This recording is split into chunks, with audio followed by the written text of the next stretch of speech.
Ya está todo preparado para empezar el partido en la casa de los Gutiérrez con IKEA. Atrás está el sofá Civic, con diferentes covers para hacer match con cada selección. En el medio, los vasos Lodrat, repartiendo bebidas por todo el campo. Calentando por si viene alguien extra está la silla plegable Gunde. Y arriba, Ostaval, la coffee table de 2 alturas marcando un gol con cada snack. Visita IKEA y logra crear el line-up ganador para disfrutar del fútbol en tu casa. Con buena calidad y buen precio. IKEA sueña sin medida.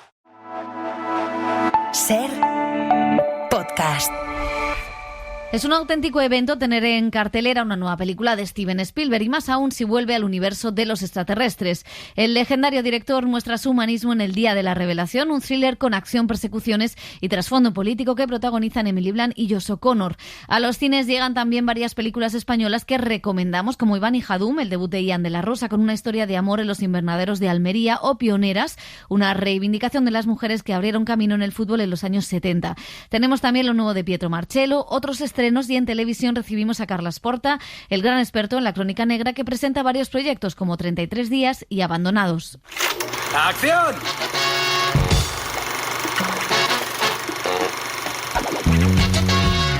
El cine en la Ser con Pepa Blanes.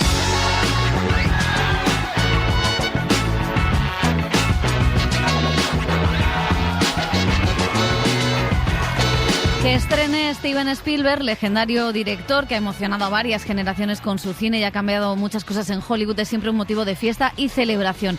Spielberg vuelve, como decimos, ahora con 79 años, a un blockbuster de vértigo lleno de hallazgos, donde a pesar de volver a un tema ya tratado, los extraterrestres, no se repite. Pero además propone algo importante en estos momentos, y es la empatía con el otro. La literatura, la ficción, el cine nos llevan más allá de las realidades, proponiéndonos mundos desconocidos o cercanos para que nos analicemos a nosotros mismos. Es lo que ha hecho siempre Spielberg, lo vuelve a hacer ahora, lo hará Christopher Nolan en unas semanas con La Odisea, 2 películas de esas que reivindican el cine con el que nos hemos criado, que no sabemos exactamente si congenia con esa nueva generación de espectadores que ahora, al menos en Estados Unidos, está poblando las salas para ver películas como Backrooms y Obsessions, 2 fenómenos muy interesantes, la verdad. No sé si habrá muchos jóvenes escuchando este programa, esperemos que sí, pero ojalá este fenómeno de esta semana se repita también con una película que es puro entretenimiento, pero además viene a hablarnos de algo importantísimo. Por un lado, el mirar al otro, el acogerlo, el no aniquilarlo, algo que muchos políticos deberían aprender a hacer y que muchos ciudadanos que les votan también. Por otro, en tiempos de conspiranoias, solo la ficción, nos decía esta semana el novelista Jonathan Coe, sabe distinguir entre la verdad y la mentira.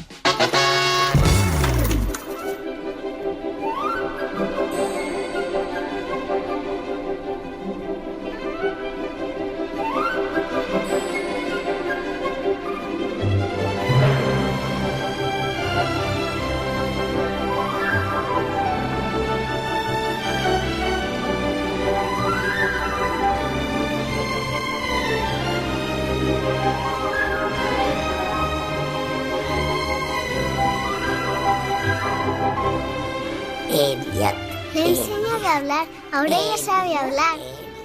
¿Puedes decir E.T.? E.T. Teléfono. ¿Teléfono? E.T. Mi casa. Teléfono. E.T. Teléfono, mi casa. E.T. Teléfono, casa. Telefonear a casa. Quiere llamar a alguien.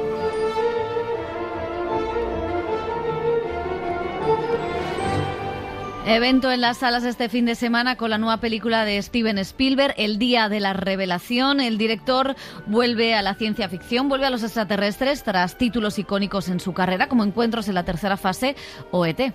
Lo único que estas fases tienen en común son 5 señales. Espero que alguien esté tomando nota. ¿Qué nos estamos diciendo? Parece que nos intentan enseñar un vocabulario tonal básico. Es el primer día de escuela, amigos. Con música de John Williams, que ahí sigue al pie del cañón. Elio Castro.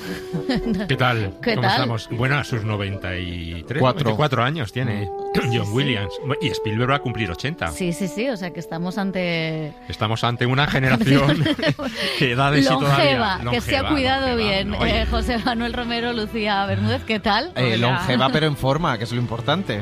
Por supuesto, no. Yo casi daba por hecho que John Williams, que últimamente en las bandas sonoras anteriores no había hecho las bandas sonoras, ¿no? Pues ya prácticamente estaba retirado. Yo dije una maldad, sí, pero no la voy a repetir. Pero no la repito. Pero respeto la verdad es que luego maestro. hablaremos de la película, pero la banda sonora es que tiene toda la esencia de John Williams y acompaña muy bien a la película. Es que es un tándem que funciona a la perfección. Bueno, pues como decimos, el legendario director vuelve a hacerse preguntas existenciales y utiliza la ciencia ficción, en este caso los extraterrestres, para hablar de todo ello, para hablar de nuestra realidad. Y si teníamos en Encuentros en la tercera fase esa pregunta de qué pasaría si existieran o no los extraterrestres, aquí está claro, existen, y aquí el conflicto es qué hacemos con ellos, qué hacemos con esa verdad, cómo lidia el gobierno, cómo lidiamos los ciudadanos, y todo eso es una aventura en la que nos imbuye junto a Emily Blunt, Josh O'Connor, Colman Domingo, Colin Firth, un reparto muy british para esta película, sorprendentemente british. Son los protagonistas, como decimos, del Día de la Revelación. Los estoy viendo.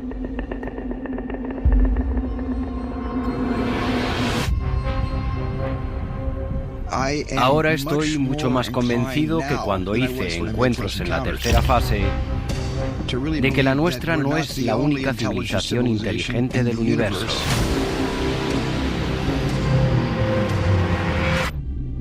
¿Qué has robado? Secretos. La gente tiene derecho a saber la verdad. Esta es una historia sobre nosotros, sobre todos Buenos nosotros, días, Kansas City. frente al acontecimiento más extraordinario de la historia de la humanidad. ¿Qué me está pasando? Tengo miedo, estoy muerta de miedo. No tienes por qué. Tienes a alguien más. Daniel Kellner, ¿Quién es? no vuelvas a la casa. Te han encontrado, no sé quién eres, pero te van a matar. La humanidad no podría aceptar lo que sabemos. Tenemos que detenerlo como sea. ¿Qué estoy haciendo? ¿Qué estoy haciendo? ¿Qué estoy haciendo? ¿Qué estoy haciendo? 79 años de mentiras y ocultación tienen que acabar. Interrumpimos la programación. Cuando llegue de verdad el día de la revelación, tendremos que aceptar que no hemos estado solos desde que el mundo es mundo.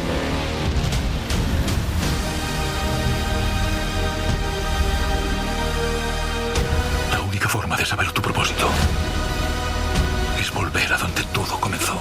Yo te conozco.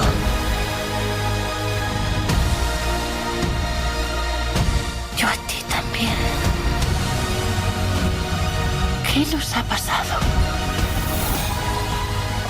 Antes pensaba, sería maravilloso que todo esto fuera verdad.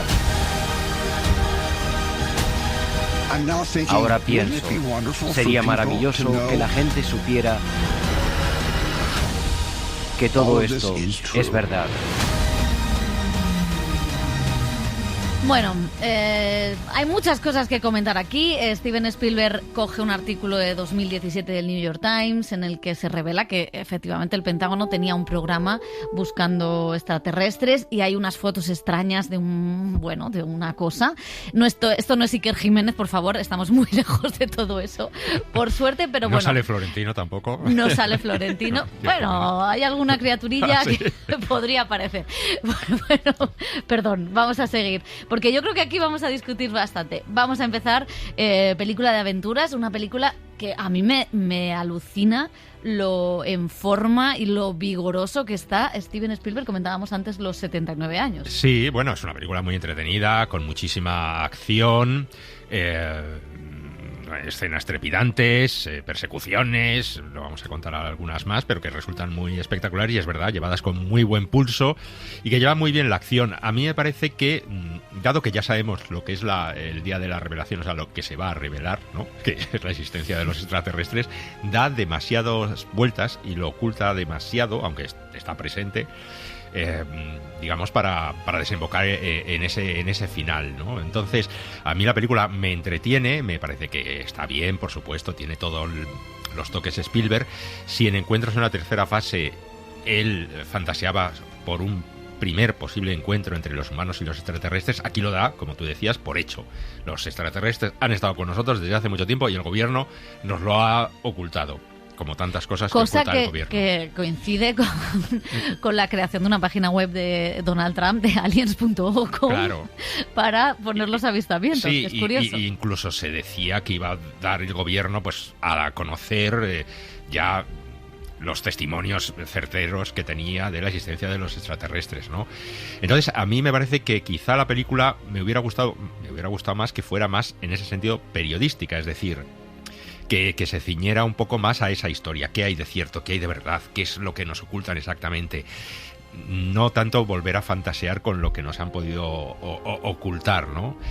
Y luego, lo que sí me parece que es, o puede ser un poquito más discutible, es si además de hablarnos de los extraterrestres nos ha querido contar alguna otra cosa. Hombre, por supuesto. ¿Tú crees que sí? Es el Tito Spielberg. Eso yo lo veo, creo que se puede hacer una analogía con lo que está pasando con los de la inmigración en Estados Unidos, cómo se les detiene a los inmigrantes y tal. Yo en el caso de Spielberg creo que siempre está nadando ahí para no ofender, para no meterse en determinados charcos, lo deja así un poquito caer, pero en fin, no sé si es no digo la obsesión, pero lo que le gusta a Steven Spielberg es hablar de cómo es el encuentro entre humanos y extraterrestres. Y yo creo que yo sí que veo esas reminiscencias. Las veo en el momento final, ¿no? Que tiene es una escena, sí, quizá donde la emoción, a mí sí fíjate, tú decías que no te había emocionado, a mí sí es una película que me emociona en muchas de las cosas, o los procesos que van viviendo los dos personajes, el de Emily Blunt y el de Josh O'Connor, y sí que me parece que tiene una lectura que siempre los extraterrestres desde los años 50 y 60 se han utilizado en el cine, ¿no? Para mostrar los miedos de la sociedad. Spielberg sí, había una analogía también con los soviéticos, por ejemplo. Total. Y Spielberg cambia eso en el 77 porque Encuentros en la tercera fase es una cosa mucho más humanista. Tenemos al padre de familia desubicado, ¿no? Que se obsesiona con esos avistamientos y supone casi una cosa utópica, ¿no? Casi una cosa religiosa, que aquí también ese plano sí, está. Mística, quizá. Y después en ET que vemos pues esta cosa de convivir, esta cosa humanista que siempre ha estado en su cine, y luego en La Guerra de los Mundos, que fue súper oscuro, ¿no? Que era un momento post 11 de septiembre y muestra a los extraterrestres como el gran trauma del hombre, el gran trauma del hombre americano, ¿no? Con Tom Cruise además como protagonista. Y yo creo que aquí sí que hace una cosa para este tiempo, que es decir, bueno, existe el otro, existe el diferente, y lo que hay que hacer es mirarlo, convivir, y no pasa nada. Y sí que me parece una cosa muy interesante, todo el dilema, creo que ya sabes el final, efectivamente es Crónica de una muerte anunciada, y en ese proceso de la aventura, aparte de comenzar ya en plena persecución, porque el inicio ya están persiguiendo al protagonista, no te presenta al protagonista más que es una patada, que es una patada de atención, y dices, a partir de ahora lo que viene. Y después sí que me parece interesante que al final son dos concepciones políticas de cómo entender a los ciudadanos, que son las dos concepciones que dominan en Estados Unidos, de proteger al ciudadano, no contarle la verdad, guardarle las cosas para que el orden no se rompa, o tenemos una ciudadanía madura que puede saber que hay extraterrestres y no colapsar el mundo, ¿no? Sí. Y al final esa lucha entre el bien y el mal, me parece que además el villano es un villano con sentido, que tiene cierto sentido común, no es un loco, y los dos protagonistas, de nuevo, el héroe común, ¿no? Que es con lo que Spielberg siempre ha empatizado. Siempre sí. Es el nuevo Tom Hanks. Sí, Emily Blunt para mí es lo mejor de la película, está estupenda. Dos cosas y ya me callo. Lo primero, que lo que tú decías, Spielberg lo que le interesa es hablar de extraterrestres, de ciencia ficción, pero en la Tierra. O sea, nunca lo muestra en el espacio, no es un alien, no es Proyecto Spielberg Salvación. No es un alien, me parece un titular. No, o sea, no le interesan hacer esas películas de Alien, Proyecto Salvación, o sea, de buscar los extraterrestres en el espacio, más allá, en otros planetas, sino aquí, en la Tierra. Y lo segundo, me parece su dimensión así mística, religiosa, a veces me parece un poquito ñoña. O sea, no digo que... O sea, me parece que esos 79 o 80 años, pues también están ahí, ¿no? Eve Hewson, que es la hija de Bono, el cantante de U2, podría ser la niña de los domingos saliendo del convento años después. Bueno, con Spielberg y recogiendo lo que dice Elio, siempre está ese debate, ¿no? Si sus reflexiones, este humanismo es demasiado naif o esta confianza, ¿no? La empatía, la bondad de la gente se queda un poquito demasiado ñoña, como decía Elio, si es cuestión de nosotros, que estamos en un momento muy polarizado, muy cínico o no, o que tenemos esa capacidad de emocionar. Yo es verdad que nunca he sentido esa emoción con el cine de Spielberg, y hay películas que me encantan de él, y aquí, recogiendo lo que decíais, es cierto que indudablemente por la presencia de extraterrestres, aliens, las referencias son también a dos de sus primeras obras maestras, ¿no? También, como decía Pepa, funciona casi esta película a nivel ético como reverso de La Guerra de los Mundos, ¿no? Que era esta cosa que se leyó siempre, como decías tú, de una manera tan deshumanizada de los aliens post-11S y todo esto, y aquí sí que me sorprende que sea tan valiente de cómo inicia la película, con esa persecución directamente sin presentación de personaje y dando por hecho la verdad de la existencia de los extraterrestres, y en todo su discurso lo que más me gusta y me sorprende de la película es esa defensa ultranza de la verdad en una sociedad madura que es capaz de aceptar todo eso, incluso vehicularla a través de los medios de comunicación, que en un final, que lo vamos a decir, como que confía en todos los medios de comunicación y en incluso todas las televisiones cadenas locales. Eso es, no, y en todas las cadenas, ¿no? Entonces eso, por ejemplo, no me parece naif, me parece importante, ¿no? Que diga, oye, yo todavía confío en la comunicación, en el periodismo para cambiar la sociedad, y que todos tenemos la madurez de entender una noticia que puede ser un shock, y que no va a desmontar el sistema, va a cambiar cosas, pero no va a desmontar el sistema. Ahora, mi problema es más con cómo lo cuenta, yo no llego a esa emoción, creo que al final es absolutamente memorable en cómo lo plantea, en cómo utiliza la emoción, en las imágenes, en cómo está rodado. Luego, en el camino, yo creo que en toda la parte central de la película, utilizando el thriller y todas sus variantes, prácticamente se pierde mucho más. Creo que a nivel de guión hay giros muy tramposos, hay cosas que se la saca de la manga, luego es muy efectista en el sentido de, vale, pues ahora la película está decayendo, utilizo esta set piece de acción, ¿no? Que es impresionante cómo está rodado. Entonces, claro, dices, ¡buah! Te lo compro, porque el tren y el coche, pues me quedo enganchado a cómo está rodada esa escena. Pero es todo como un poco enreversado, confuso. Creo que lo peor es el guión, y que, sin embargo, cómo empieza la película y cómo acaba me gusta mucho. Toda la parte central no me gusta nada, y coincido con Elio en que me sorprende Josh O'Connor, que es el único, creo, actor británico del indie que da el salto al blockbuster, y le ha salido bien y encaja perfectamente y tiene todo el sentido. Es el nuevo Tom Hanks. Sí, en el cine, y tiene todo el sentido con esa cosa que tiene desvalida, casi apocada, pero luego que tiene esa cara de niño bueno, ¿no? De héroe. Y lo de Emily Blunt es fantástico porque aporta el tono cómico a la película, y creo que está fantástica y que lo coge muy bien el registro. Pero a mí me parece muy desigual, coincidiendo en muchas de las lecturas que habéis hecho, que a mí sí que me parecen un tanto naif. Decíamos si había jóvenes escuchando el programa, una por obligación. Hola, que eso habla. soy yo. No, que sí, a mí sí que me gustó muchísimo, sí que me emocionó. No me parece ñoño, a mí me parece tierno, y es la ternura un poco necesaria la que aboca por cómo se trata al otro, cómo tratas a los alienígenas, y ya está, y eso, yo quería decir eso. Y también los alienígenas de Mars Attacks siguen siendo muchísimo mejores que estos, esos siguen siendo los mejores alienígenas del mundo. Son más divertidos. Eso, son mejores y son los únicos alienígenas que valen. No, y luego a mí me sorprende que a los 79 años alguien que ha hecho, recordando Encuentros en la tercera fase, esa escena donde todos los juguetes empiezan a moverse, o la luz a través de la puerta, ¿no? Con ese niño, aquí tiene también momentos memorables. Cómo presenta del animal al extraterrestre, o hay escenas preciosas que todavía se las ingenia para mover creo que mueve mucho la cámara esta vez. Creo que le ha cogido el gusto al ya ahora brío. Son más pequeñas y ya las puede mover, ya las puede mover fácilmente.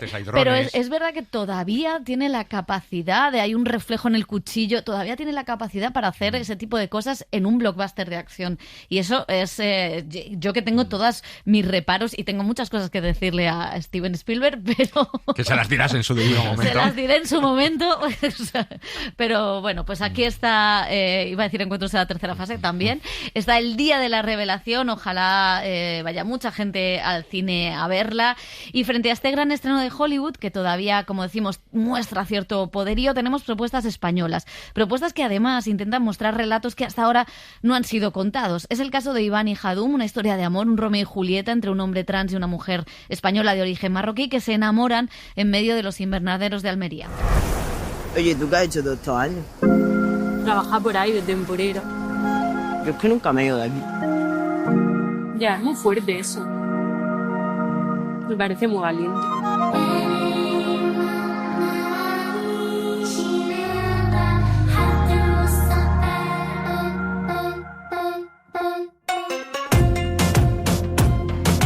Cómo ha sido la herencia que tenemos del relato de personajes trans en la cinematografía, ¿no?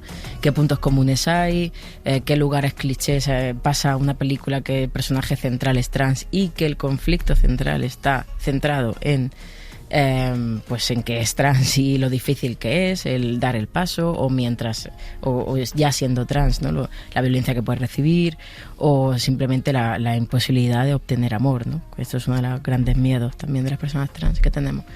Entonces, bueno, venimos de un claro ciclo cinematográfico donde, bueno, las historias se han contado desde un lugar, ¿no? Y creo que ahora tocaba ya dar el paso, también porque las personas trans, LGTB, estamos llegando a dirigir, a contar, a escribir, tiene mucho que ver en eso, en el que contamos desde un lugar distinto, ¿no?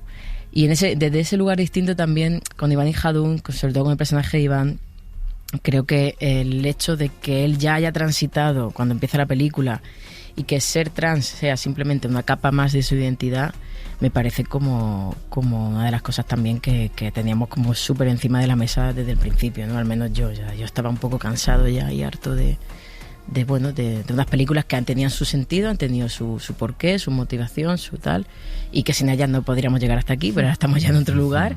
Y también toca vivirlo desde otro sitio. Al final ser trans es maravilloso. Ahora estoy recomendando a todo el mundo transitar porque se descubren muchísimas cosas. Y bueno, también todo eso está en Iván y Jadum. Mira, esos invernaderos de allí serán de mi familia. Tuve mucha suerte, porque soy quien soy gracias a ellos. ¿Y quién eres? ¡El hombre de la casa! ¿Tú crees que te van a hacer jefe de almacén si vas con ella? Que está con las locas esas de las sindicalistas. Te ha salido barba y te ha vuelto gilipollas. No necesito a nadie. Es la primera tía que no le da vergüenza que le vean conmigo. Iván, coño, que es por ti, que esta tienes para ti. ¿Tú? ¿Qué quieres? La familia de él no te va a querer. Es que ahora parece que amor vuelve a ser revolucionario, ¿no? Sí, es que lo es. Sí, por un lado está el amor. Al final Iván y Jadum es una historia de amor pues bastante clásica en el fondo. Por un lado es como, bueno, queríamos trabajar el amor como el motor, ¿no? Con el deseo como el motor de una posible revolución, ¿no? En el caso de Iván, una revolución que empieza por lo personal, que está conectado también con lo que hablaba de lo trans y con la identidad que no es un estanco para cualquier persona, transite o no. O sea, no era la misma persona de hace 5 años que de hace casi una semana o de la que serás mañana. Y eso muchas veces, tanto en el amor como en lo que hemos vivido de lo que es lo trans, parece que es que salimos de una caja para meternos en otra, ¿no? O sea, como transitas, pero vale, te permitimos salir, pero métete en esta bien, que no te veamos y ya está. Y colorín colorado, el cuento se ha acabado. A mí no me líes. A mí no me líes, ¿no? Esto de lo queer que es, lo gris es, ¿qué me estás contando, no? Entonces, bueno, precisamente la película va por unos lugares en los que, vale, sí, él ya ha transitado, ya está cómodo, tal, y de repente, bueno, se le plantea la vida, al final, como a todo el resto, de hacerte responsable de las decisiones que tomas y sobre todo de ser honesto con de la persona de la que te has enamorado y ser honesto contigo mismo. Totalmente. Almería tiene esta cosa también trans, que es poca representación. O sea, unas cuantas películas que sean Almería. Y Hollywood para cogerte 3 y planitos. Hollywood para México, claro. Irak, ¿sabes? Como ahora siguen rodando, es eterno. O sea, es muy fuerte. Desde Sergio Leone, el Spaghetti Western, es muy potente lo que va allí a rodar todo el rato. Pero es verdad que se utiliza como plato natural, como un set natural que performa ser otro sitio, ¿no? Entonces esto, por un lado, entronca directamente no solo con el personaje trans de Iván, sino con lo hispano-marroquí de Jadún, que es otra cosa infrarrepresentada. Total. Otra que es mayoritaria, es más hay más hispano-marroquíes que trans, no lo sé, pero bueno, tendríamos que contar, ¿no? Pero quiero decir, el hispano-marroquí es muy fuerte en España, o sea, y va a serlo cada vez más, y lleva ya años siéndolo, en fin, bueno. Entonces, Almería era otra gran infrarrepresentada, y cuando se representa desde un cliché muy fuerte, ¿no? Pues esto, los invernaderos, cómo ruedas un invernadero, ¿no? Cómo ruedas el interior de un almacén. Pero ya no te digo solo eso, sino al propio acento almeriense, cómo lo colocas ahí, cómo lo escuchas. Y ya no diría solo Almería, sino Andalucía, cómo los clichés cinematográficos sobre Andalucía, ¿no?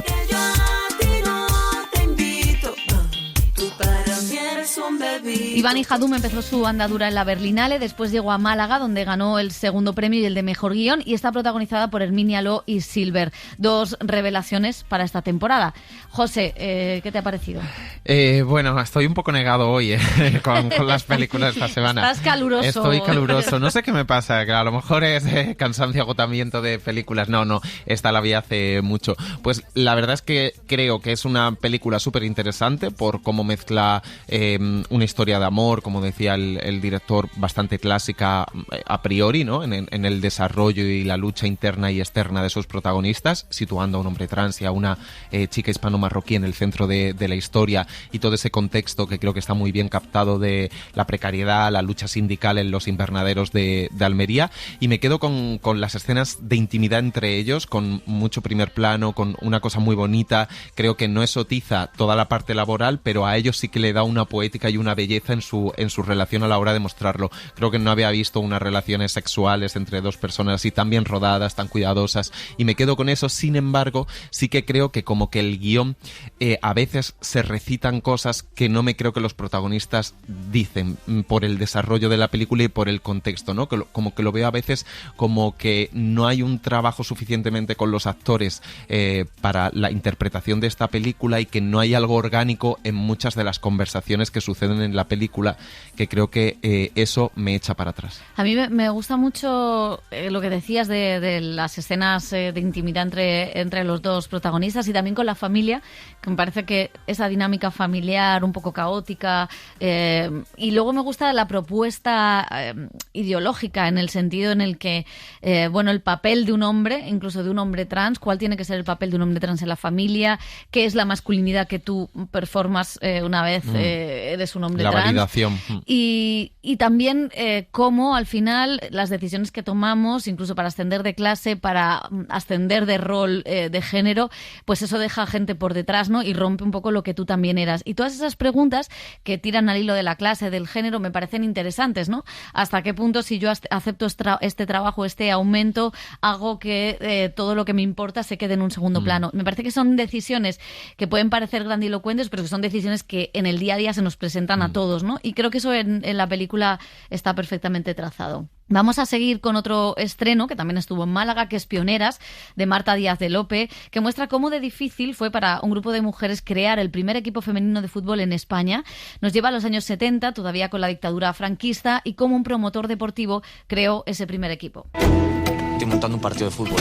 Necesitamos algo distinto, te lo dije. Ahora hay que buscar a las jugadoras. Necesito saber quiénes son las mejores. Pues estás hablando con la persona adecuada. ¿Tú dirás? Mira. Se me ha ocurrido algo grande. ¿En qué época te escucho? Bienvenida a la primera selección española de fútbol femenino.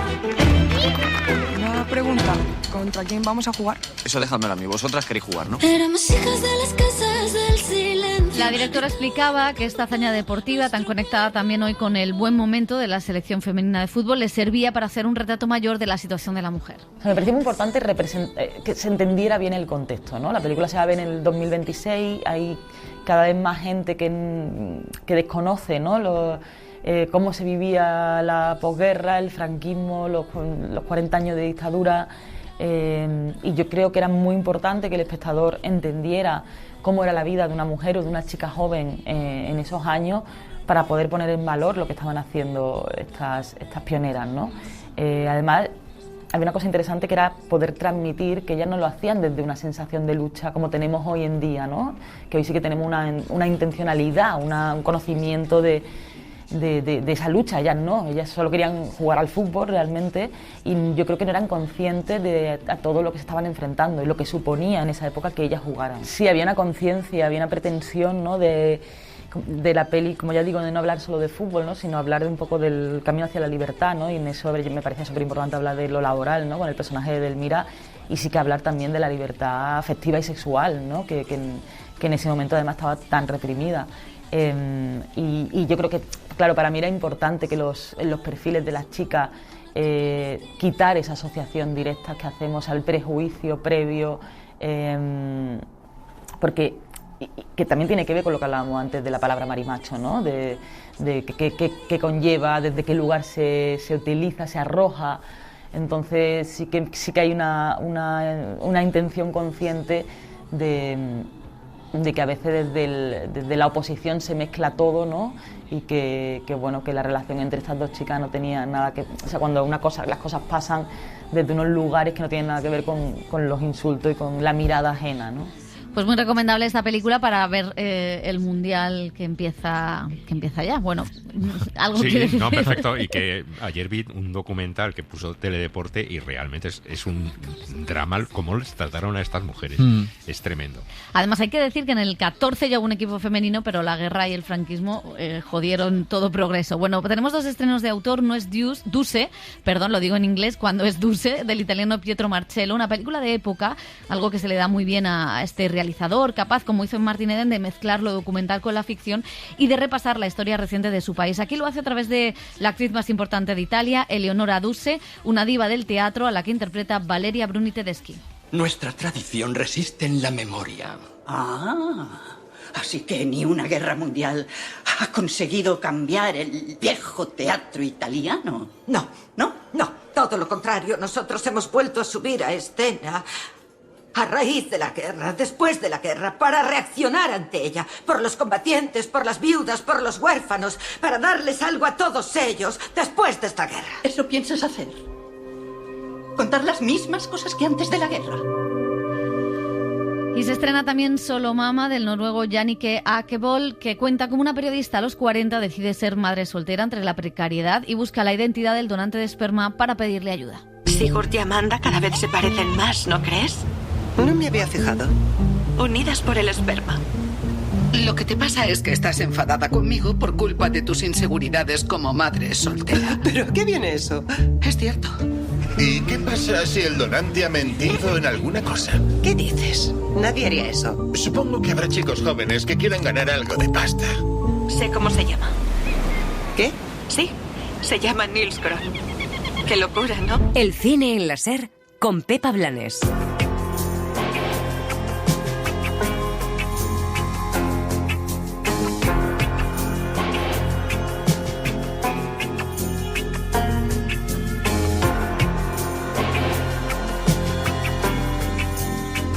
Las series.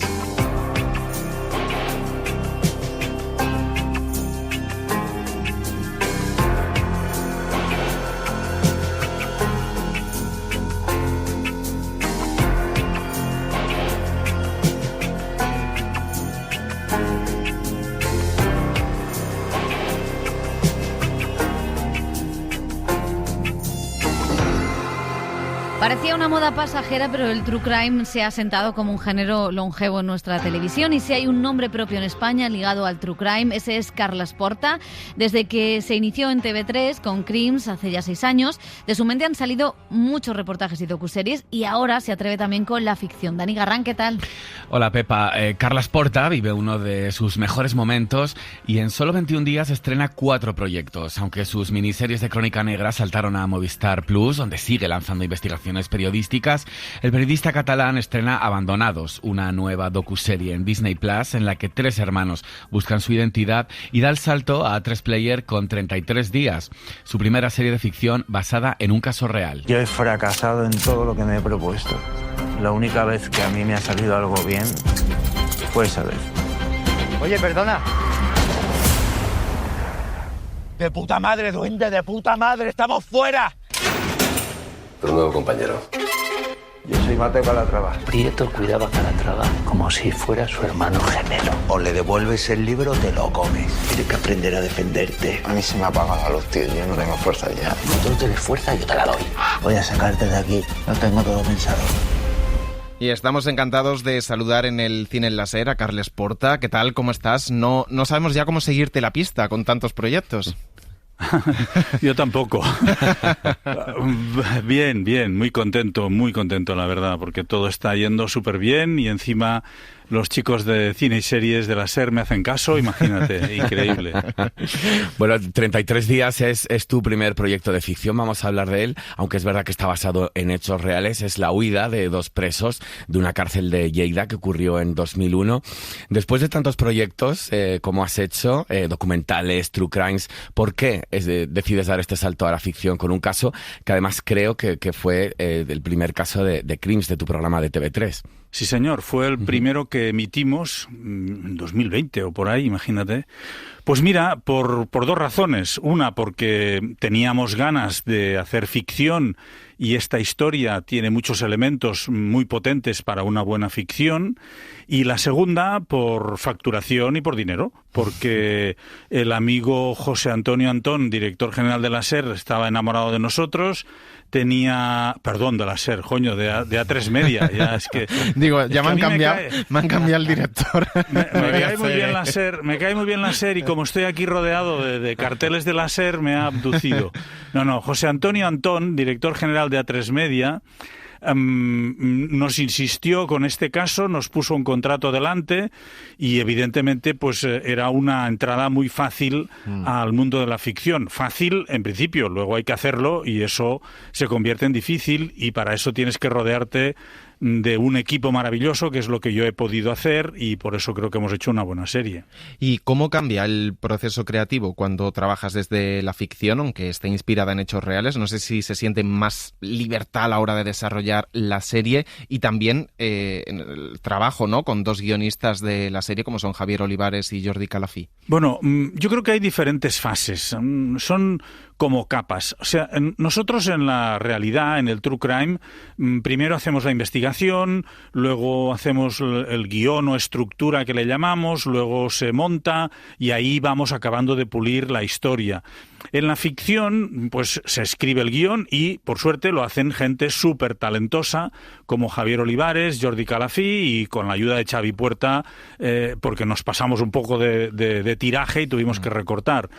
Luego tienes todo el equipo dirigido por Anaïs Pareto, que fue quien dirigió la serie, que ha hecho un trabajo excepcional, con unos actores increíbles, con todo un equipo, la verdad es que súper potente, que hacen, y la postproducción, que te hacen una serie que te cagas, y súper potente.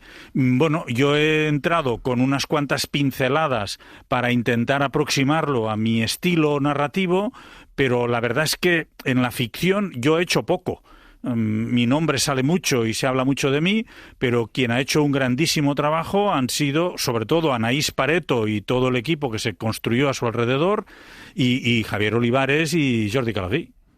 La serie habla y los actores, Claro, y los actores, sí, claro. Es que el elenco, aparte de que es maravilloso, todos lo han hecho súper bien, y Poga y Villagrán son 2 monstruos tan increíbles y además tan buenas personas. Y Nausicaa y Pau, la verdad es que fue una pasada. La serie habla de la relación de esos 2 fugitivos. Es interesante, además fue un caso muy mediático, sobre todo ahí en Cataluña. Pues todo el mundo puede conocer los detalles de la huida, del operativo, pero aquí en la serie también se profundiza y mucho sobre la relación de estos 2 protagonistas, ¿no? Esa relación de dependencia, de amistad o de algo más allá. ¿Cómo la describirías?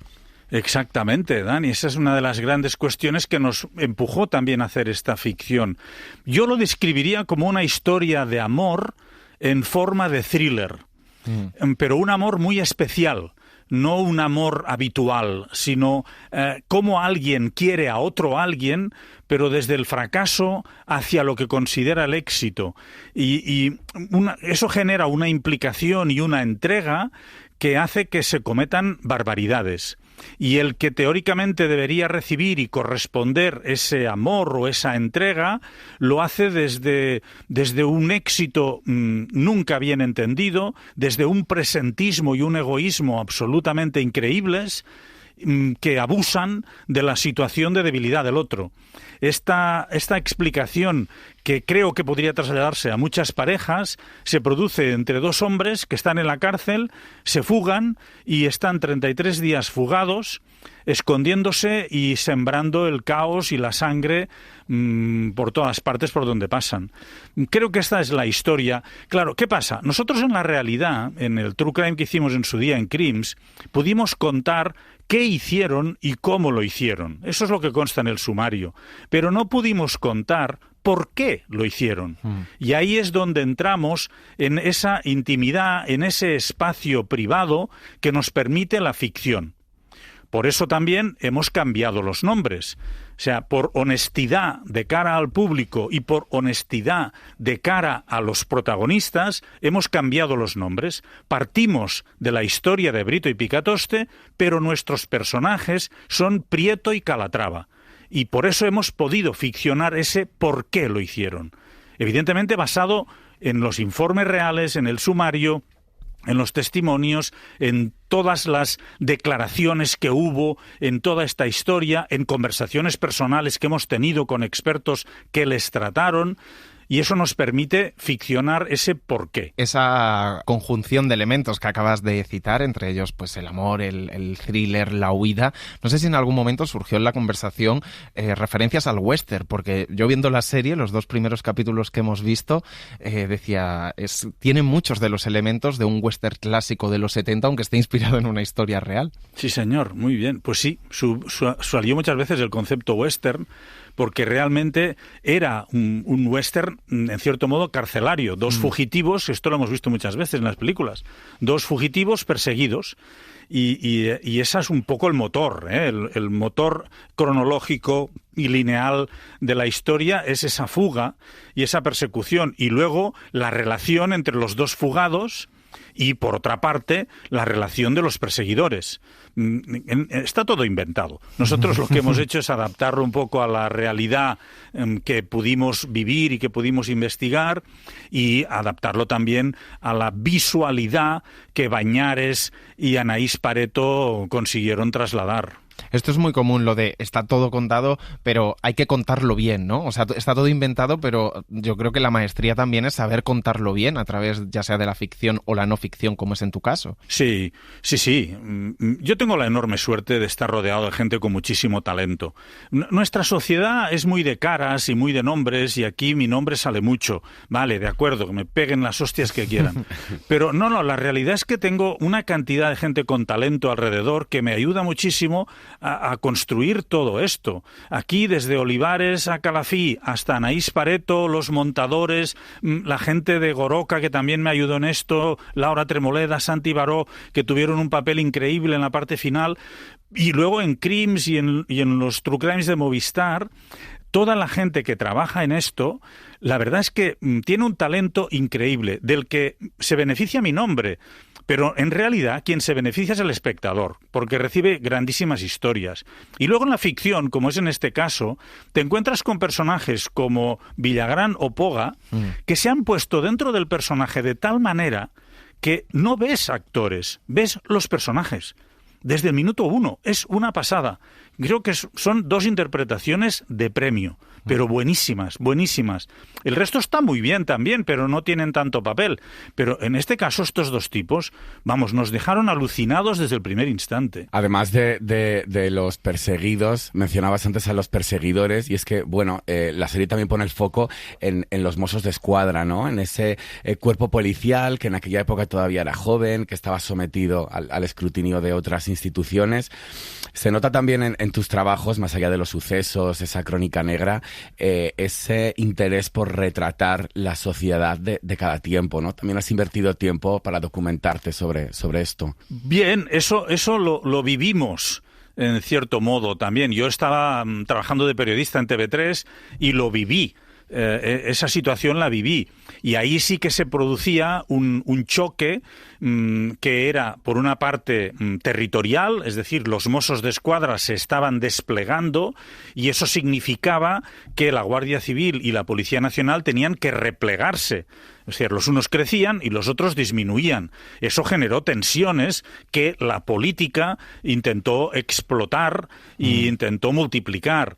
Y eso también se refleja en la serie. No es la trama principal, pero está ahí porque creo que debía estar. Esos momentos sociales creo que deben acompañar, sobre todo si son reales, y eso también estaba ahí. Y justo esto, este contexto latente que hay por debajo, ¿no?, de muchos sucesos o de muchos asesinatos que tú has contado, no sé si es un elemento que siempre tienes en cuenta de qué dice del momento en el que sucede cada cosa, de la sociedad en la que vivimos, porque nosotros sí que lo percibimos, ¿no? Hay sucesos, ¿no?, que se vinculan con un clima determinado, otros que no tienen nada que ver con eso, pero siempre cuentan algo de nuestro tiempo. Totalmente de acuerdo. Yo creo que nosotros también somos nuestros crímenes. Muchas veces nuestros crímenes nos definen más que las acciones a la luz del día. La oscuridad también existe. Sin oscuridad no habría luz. Y la oscuridad también nos define. Muchas veces mejor que lo que vemos a la luz, porque la gente en la luz disimula mucho. En cambio, en la oscuridad se muestra más como es. Nuestros crímenes son también parte de nuestra sociedad y de nuestra historia. A mí me gusta retratar los crímenes porque, sobre todo, partiendo de una muerte, partiendo de un crimen, de lo que más hablamos es de vida. Hablamos de la vida del fallecido, hablamos de la vida del asesino, de la vida de los investigadores, del entorno que hubo alrededor de ese crimen, por qué se produjo, qué pasó en todo eso. Creo que son grandísimos retratos de momentos, de territorios, de zonas, de personalidades. Creo que realmente, si alguien quisiera hacer un retrato de una sociedad, lo haría mucho mejor a partir de los crímenes que no, por ejemplo, yo qué sé, de las sesiones de un congreso. Sí, totalmente. Sí. Y alrededor de estos crímenes en los que tú llevas tantos años trabajando, en proyectos de ficción y de no ficción, se encuentran historias muy duras, historias que han afectado a muchísima gente y gente que ha sufrido mucho. ¿Cómo te acercas a ello y qué líneas rojas tienes? Porque estoy seguro de que las tienes y que hay muchas historias que has dejado en un cajón sin contar, ¿no? Nosotros siempre intentamos, y lo hacemos, hablar con las víctimas y sus familias. En el True Crime real, si detectamos que esa gente sigue sufriendo y nos dicen que no quieren que hagamos el caso, no lo hacemos. Y punto. Se acabó. En este caso, nos hemos acercado a las víctimas y algunas nos han planteado claramente su situación de dolor y de descontento. ¿Qué hemos hecho? Pues hemos minimizado a la mínima expresión las víctimas. Punto. O sea, veréis cuando veáis la serie que podíamos haber tirado del hilo de una manera muy importante de dos crímenes que se producen y los encaramos desde otro punto de vista. ¿Por qué? Porque esas víctimas ya han sufrido bastante. Punto. Aunque hayamos cambiado los nombres. En este caso lo hemos minimizado. Y con los mozos heridos, pues uno prácticamente ni sale y el otro le hemos cambiado el sexo. Hemos ido a otro extremo y hemos construido otra historia. Y habiendo hablado con ellos, cuidado. Claro, ¿qué pasa? Nosotros no queremos generar más dolor. Es así de simple. Estas gentes han sufrido ya mucho dolor. ¿Qué nos encontramos nosotros normalmente con estas historias? Cuando nos acercamos, nos damos cuenta de que esta gente no han sido escuchados. Necesitan o les gusta que les escuches. y nos cuentan sus historias, porque si os fijáis en nuestros capítulos, prácticamente siempre tenemos o familiares de las víctimas, o las propias víctimas, o amigos íntimos de las víctimas, porque les gusta contar cómo vivieron esa historia, porque en el momento preciso en que sucedían, pues la policía iba a la suya a intentar detener al malo, los medios publicaban los hechos tal y como iban sucediéndose, y nadie abrazaba a las víctimas, nadie las escuchaba. Y nosotros ahora les estamos escuchando, y en cierto modo nuestros capítulos se convierten en un pelín de homenaje a esas víctimas. Tenemos cantidad de testimonios de madres, de padres, de hermanos, de gente que ha tenido asesinatos en su entorno, que nos cuentan esto. No lo digo yo porque a mí me parezca esto, lo digo porque nos lo dicen las personas protagonistas de nuestras historias. En todos estos años, ¿no?, que también se ha hablado, pues eso, de los límites del true crime, como tú comentabas, que está clarísimo y has desarrollado a partir de ahí, ¿no?, tus trabajos. También se dijo muchísimo que iba a ser una moda pasajera, que no es. No sé si has llegado a alguna conclusión de por qué a la gente nos interesa tanto, sea en la versión que sea, porque tú haces documentales para la tele, series documentales, series de ficción, podcast, hay una especie de fervor de consumo, ¿no?, de estas historias. En todo este tiempo, no sé si has llegado ya a alguna conclusión de el interés del público en estas historias. No sé, yo te puedo hablar de mí, la verdad. No me puedo considerar en absoluto un analista de los criterios del público, de las tendencias y todo esto. Yo te puedo decir cómo trabajamos nosotros y el retorno que tenemos de nuestro público. Cuando nosotros hacemos una historia, primero intentamos hacerla con muchísimo respeto, mucho rigor y mucha elegancia. Y eso hace que a la gente le guste. Y tenemos un público muy amplio y muy transversal. Cuando tú pones mucha sangre en un relato, la sangre mancha. La sangre mancha mucho. Nosotros no ponemos sangre. Cuando tú pones adjetivos muy duros y imágenes muy duras, hay mucha gente que no le gusta, que se asusta. Nosotros vamos a las emociones primarias, al relato, a la narración, y eso creo que es lo que gusta. Nosotros con 33 días podíamos haber hecho una serie muy roja, muy sensacionalista, pero en cambio, y ahí Anaïs Pareto ha tenido un papel muy importante, hemos hecho una serie muy emocional. Pero esa emocionalidad tiene mucha fuerza también y atrapa mucho, porque el thriller no pierde nunca fuerza. Siempre están pasando cosas, pero esas cosas que pasan no están llenas de sangre, están llenas de emoción, que es una manera de narrar también. Modas, ¿yo qué quieres que te diga? Mira, yo ahí hago diversos análisis, ¿no? Por una parte, yo creo que no hay tanto true crime. Sí que hay bastante repercusión de cualquier caso y se habla mucho de casos. Ahora mismo tenemos el ejemplo de la muerte de Isaac Andic, que vamos, no creo que haya ni un programa que no haya hablado de ello, ¿no? Y ahora os estoy jodiendo porque estoy hablando de esto en el vuestro. Pero bueno. ¿Por qué? Pues bueno, porque interesa, porque a la gente le interesan este tipo de cosas, y más si se acusa a un hijo de matar a su padre. Eso nos interesa, pero no ahora. Ha interesado toda la vida. Pero desde que somos humanidad, y va a interesar toda la vida. ¿Qué pasa? Hay muchos documentales, crónica negra, eso ha habido siempre, toda la vida. El concepto true crime es muy reciente, yo creo que es del 2015 hacia aquí, sí. Sobre todo gracias a las plataformas y todo esto, y de true crime de verdad yo creo que hay muy poco, porque sí que hay mucho reportaje de crónica negra, pero voluntad narrativa, el utilizar las técnicas de ficción para relatar un hecho criminal, eso no es tan frecuente. Y cuando se hace bien, eso crece mucho. Fijaros también, si miráis programas de estos un poco más amarillos, o llámale como quieras, o más de crónica negra, tienen audiencias del 8, 7, 9%, alguno quizás supera un poco, llega al 10, por ahí. Oye, nosotros superamos el 22%. ¿Por qué? Pues supongo que creo yo, nuestra elegancia, la manera de hacerlo, el convertir ese hecho en un relato muy transversal, y eso tiene que ver con el género true crime, porque partimos de un crimen y por la forma de narrar, pero tiene que ver muy poco con la muerte y con el sensacionalismo. Pero solo es mi impresión y la manera con la que nosotros hacemos las cosas. A partir de ahí, algún experto estudiará estos fenómenos, digo yo, no sé. Sí, yo creo que es impresión compartida, ¿no? Totalmente. De que también la forma y la narrativa y los guiones es importante a la hora de atraer al público a estas historias y que mucha gente se queda solo en el titular de un periodismo de crónica negra o judicial, que está muy bien hecho en muchas ocasiones, pero que a lo mejor la gente no se para leerlo y aquí le das todos los elementos para que lo vean. Y justamente todo esto que comentabas está en una serie que también has estrenado, de la que eres responsable en Disney Plus, Abandonados, una docuserie que firma además Ana Punsí, ex compañera de la SER de Radio Barcelona. El día 22 de abril de 1984, mis hermanos y yo fuimos abandonados en la estación de Francia por un hombre llamado Denis.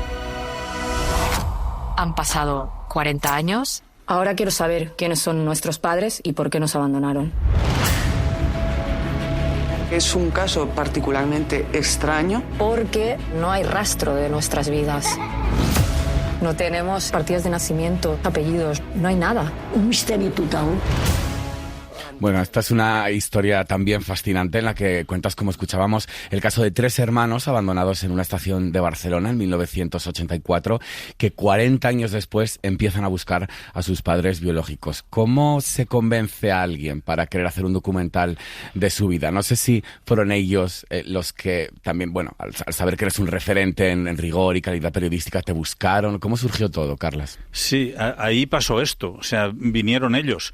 Yo escuché por primera vez a Elvira en RAC-U, en el programa de Albertom, Islandia, que es la primera vez que ella habló públicamente de su interés por buscar quiénes eran sus padres biológicos.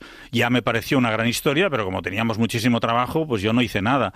Pero al cabo de unos años, ella, a través de Giles Tremlett, un periodista británico afincado en Madrid, un muchacho increíble, me la presentó y dijo: nos hemos quedado sin vías de investigación, necesitamos que alguien nos ayude a investigar. Y nosotros pusimos todo el equipo a ayudarles a investigar. Y le dije, bueno, esta investigación vale dinero. A mí me gustaría que podamos hacer un documental para que podamos invertir lo que nos dé el documental en investigar la búsqueda de vuestros padres. Y así conseguimos la historia. Ellos, la verdad es que muchas ganas de exhibirse no tenían. Ya. Pero entendieron que era un quid pro quo muy aceptable y muy lógico.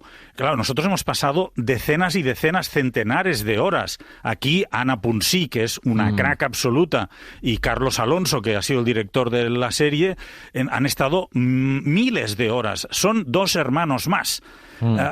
Claro, luego ¿qué pasa? Tienes que reducir todo eso a esos 4 capítulos que emite Disney y ahí es donde empiezan las hostias, porque todo el mundo quiere ponerlo todo el mundo cree que todo eso es importante y lo que hay que hacer es concentrar, construir las emociones, explicar bien la historia, y por el retorno que estamos teniendo también creo que lo hemos conseguido.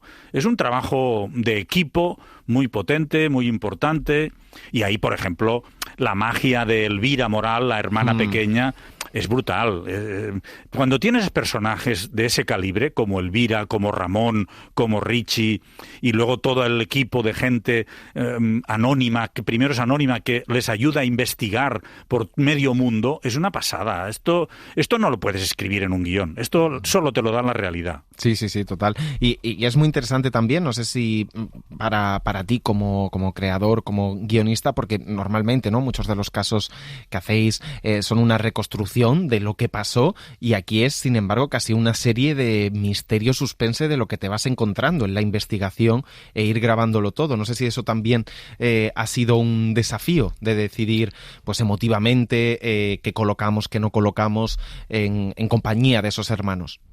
Sí, desde luego.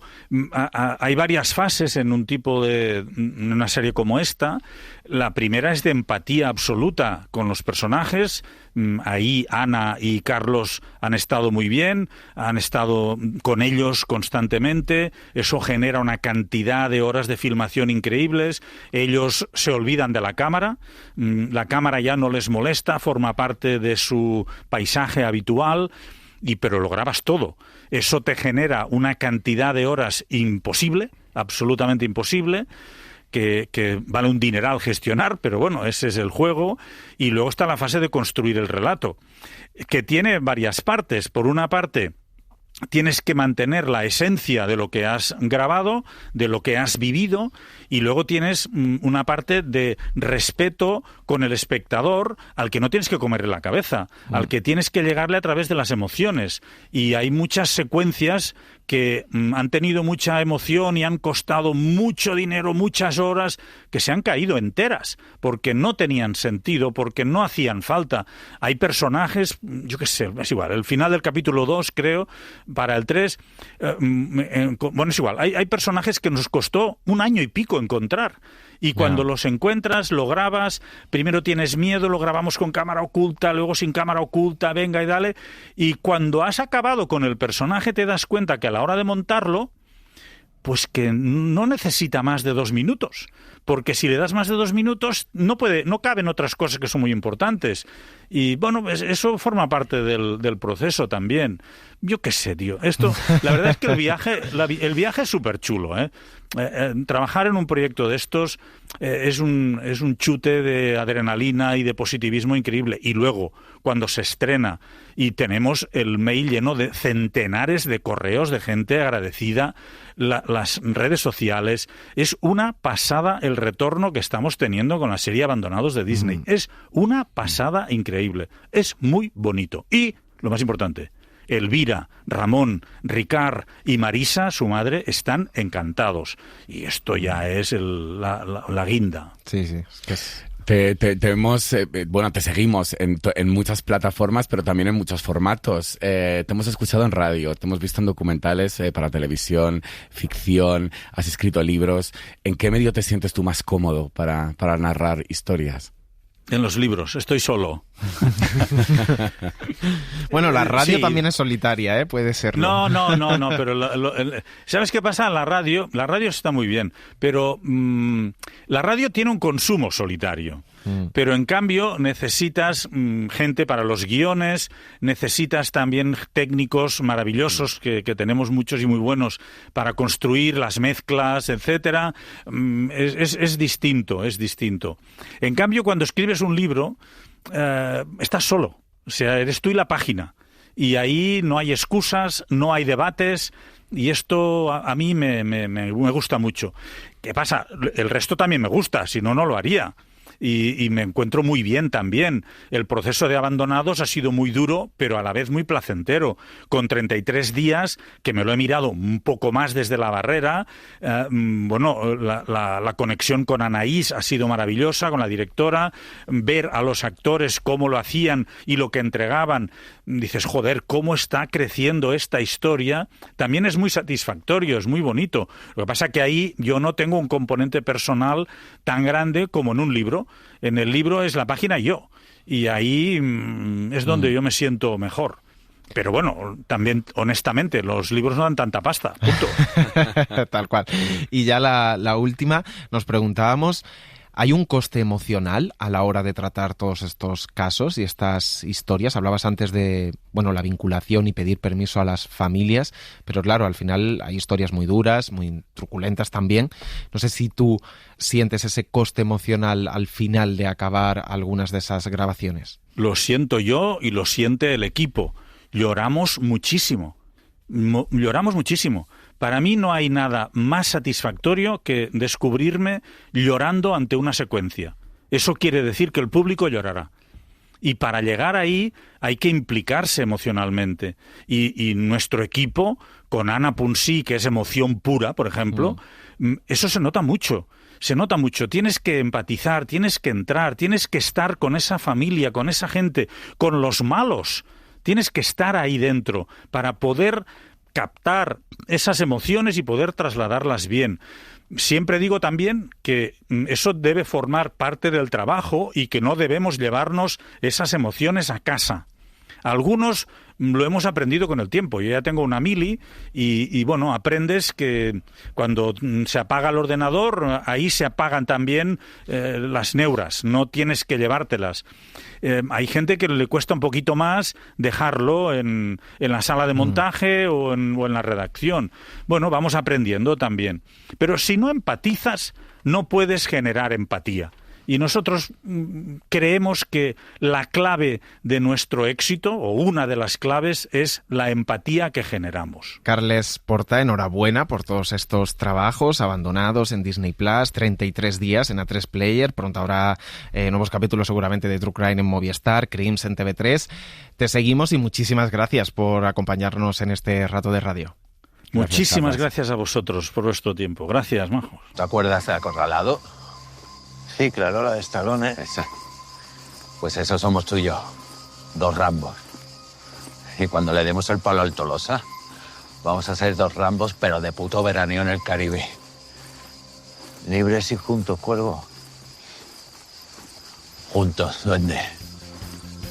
Salimos de la cárcel, metemos la primera en el oro de Parpel, chirria las 4 ruedas. Vamos marcando el paso, vamos rompiendo el hielo. No hacemos ni puto caso de las señales del cielo. Que no tenemos pasta, pues dormimos un rato, porque el dormir no gasta, sale mucho más barato. Nos comemos la noche, cacho a cacho, gramo a gramo. Enroscamos el coche y a mañana no llegamos. La vida en un minuto no pasa tan deprisa.